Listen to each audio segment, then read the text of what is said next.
അധ്യായം 6 ശിശുപ്രവർത്തനങ്ങളും സങ്കേതങ്ങളും എന്ന ടോപ്പിക്കിൽ നിന്നാണ് നമ്മളിന്ന് നോക്കുന്നത്.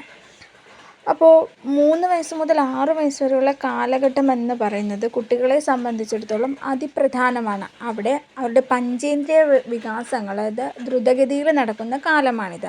അപ്പോൾ പഞ്ചേന്ദ്രിയ വികാസങ്ങളോടൊപ്പം തന്നെ സ്ഥൂല സൂക്ഷ്മ പേശി വികാസം, കണ്ണിൻ്റെയും കൈകളുടെയും ഏകോപിപ്പിച്ചുള്ള പ്രവർത്തനം, വായന, ലേഖന, ഗണിത ശേഷികളുടെ വികാസം എന്നിവയൊക്കെ നടക്കുന്നത് ഈ കാലഘട്ടത്തിലാണ്.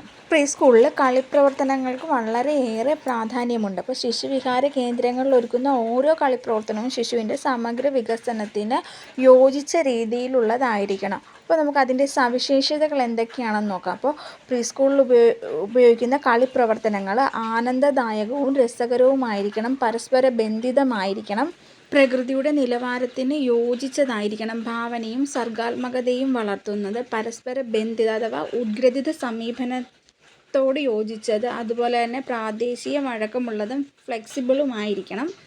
പ്രീ സ്കൂളിലെ പഠന പ്രവർത്തനങ്ങൾ ഓരോ വികാസ മേഖലകളിലൂടെയുമാണ് കടന്നു പോകുന്നത്. അപ്പോൾ ആ വികാസ മേഖലകൾ ഏതൊക്കെയാണെന്ന് നോക്കാം.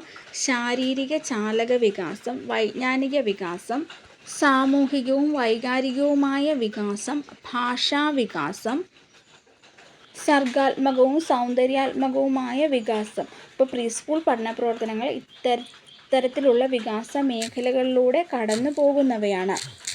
പ്രീ സ്കൂളിൽ കളിപ്രവർത്തനങ്ങളും പഠന പ്രവർത്തനങ്ങളും ആസൂത്രണം ചെയ്യുമ്പോഴത്തേക്ക് അവരുടെ പ്രായം പരിഗണിച്ച് കൊണ്ടുള്ള പ്രവർത്തനങ്ങളായിരിക്കണം നൽകേണ്ടത്.